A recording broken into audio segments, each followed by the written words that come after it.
Hi, I'm Steve. You're watching Gear Stuff and Things, and today on the channel we're going to be using the Line 6 Helix. More specifically, we're going to be using the HX Stomp to recreate the guitar tone that was used on the record Oceanic by the band ISIS. So stick around and we'll get into it.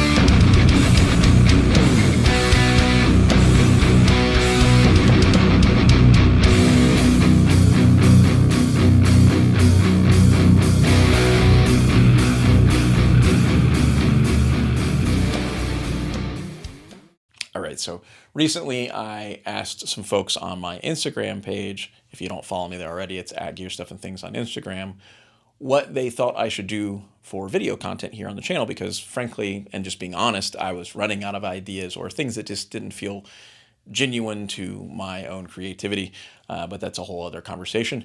Either way, the suggestion was made to me to maybe do some Helix videos, like sound like videos that were different genres or different artists that really aren't reflected in the typical Helix content here on YouTube. So that was suggested to me by a gentleman named That Dude from Dope Throne. I assume he is a member of the band Dope Throne, which rules.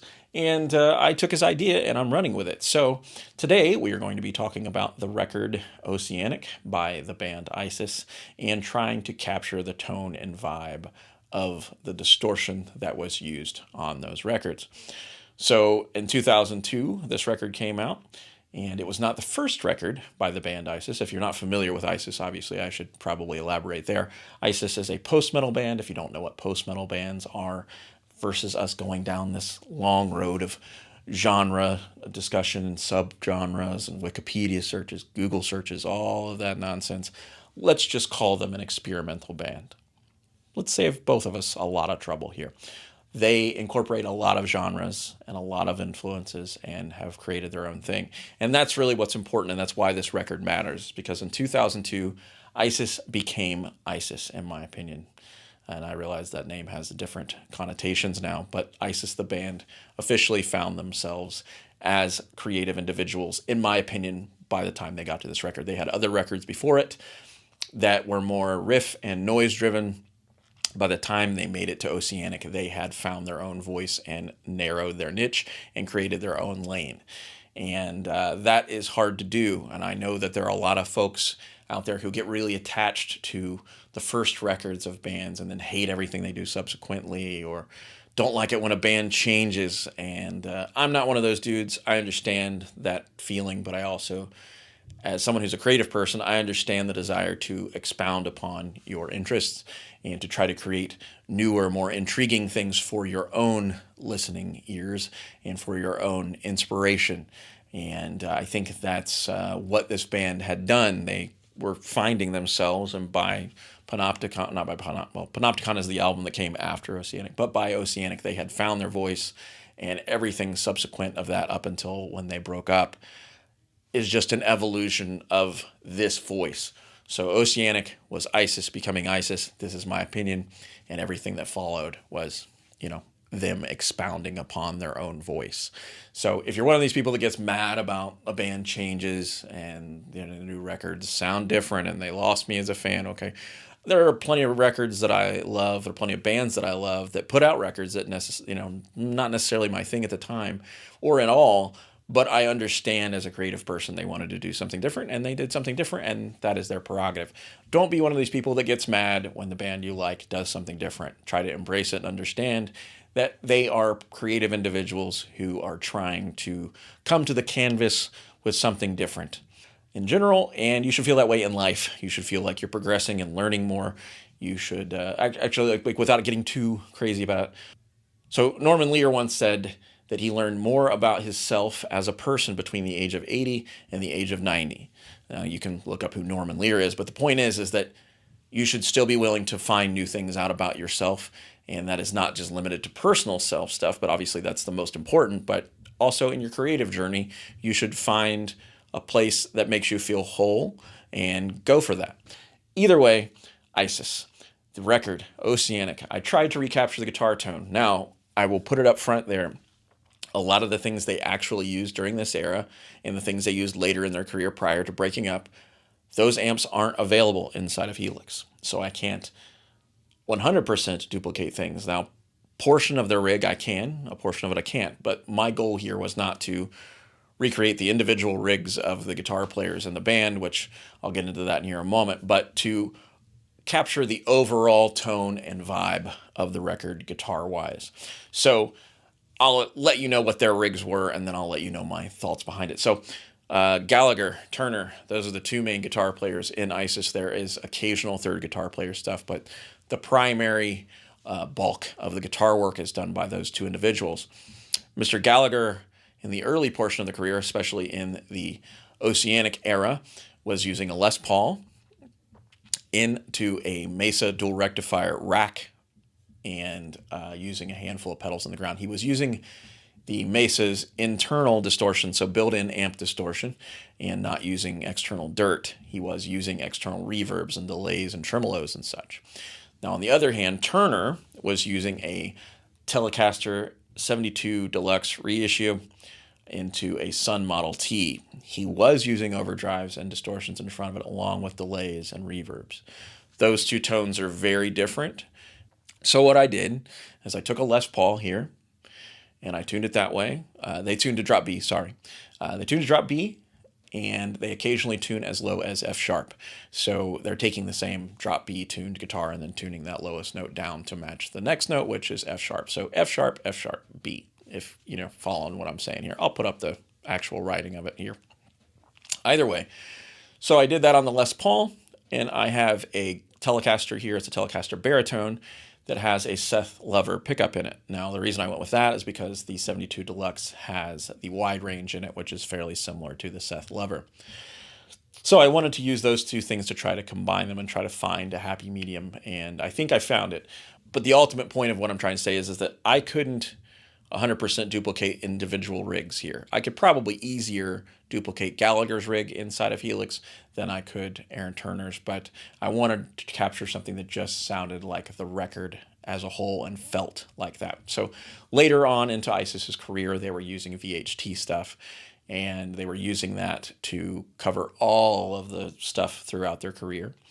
And that was kind of the tipping point for me. So I find something in Helix that sounds like a VHT. The closest I could find was an Engel amp. So I used the Engel, and I tweaked it a bit, and here's what we came up with. So as I mentioned in the video, I used the Engel, or what they're calling the Engel Meteor. So let's get into that. I kept it all pretty much down the middle, as you can see here. So a lot of 5 o'clocks.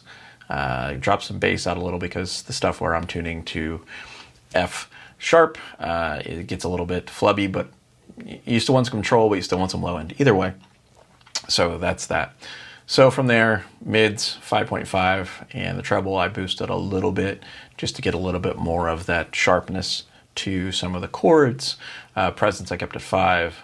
Channel volume 8.5. Everything else pretty much 5. I wanted it to be pretty clean. I did not use the mid boost here. I just wanted something very down the middle. So I did hit it with the kinky boost in front and drive 5.5 boost on just to give it a little bit of stuff here. I have some other stuff, as what you can see with mod and delay. So there's some snapshots that are available in here that are going to bring in those items because they're things that are commonly used in the band Isis. So those are there. There's also a underlining reverb. So there's a parallel reverb ran at all times to kind of bring things to life. So let's hear what that sounds like on its own. So here is one of the tracks in the F sharp tuning on its lonesome.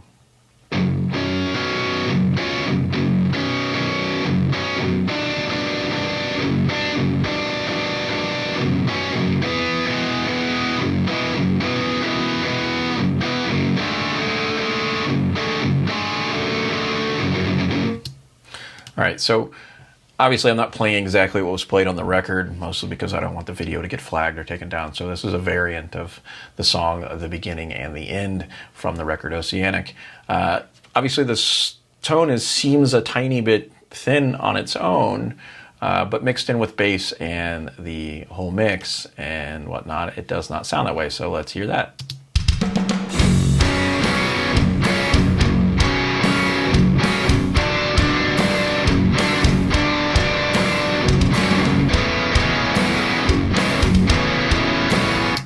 So the idea was to just kind of capture the vibe of what both of the guitars on the record sound like together. So I think this did a pretty good job of that.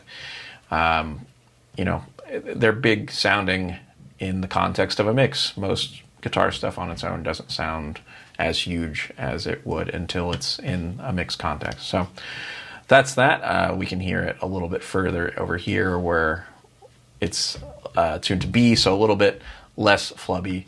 But let's get an idea what that sounds like.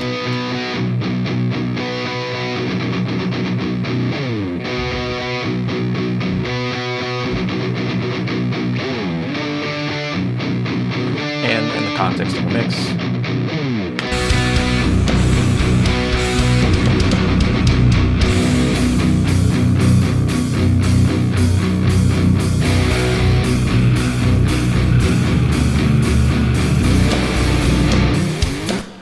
All right, so that's it. So pulling back up Helix edits or HX edit. The bass line of the tone is the angle here. I'm using a Mesa double XL vintage 30 cab. I'm dual mic, so what they're calling the dual cab setting here. But one is at the 57 dynamic with the positioning as you see here, so 1 inch from the cone itself. And the other one is the 121, about 3.5 inches from the cone. I like to mix the two of those together because I think it gives you a nice representation of the cab being used in a more traditional fashion with two microphones on it. So that is the tone as a whole. Obviously, there's a lot of talking and a lot of rambling in this video, and it's just a thing I do sometimes. All right, so that is it. I hope you enjoyed the video. I hope you enjoyed the tone. It will be available on gearstuffandthings.com. I'll put a link in the description to the download so you can get this tone for free and use it yourself. I just can't express enough how much the band ISIS and this record Oceanic meant to me. It changed a good portion of my life as far as musically. There was really nothing that sounded like it before, nothing, even remotely similar in my opinion.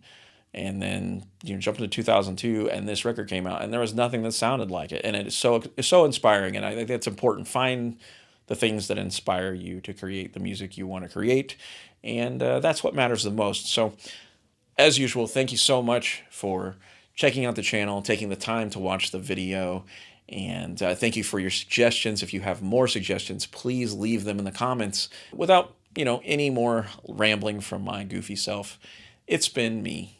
It's been you. This is Gear Stuff and Things.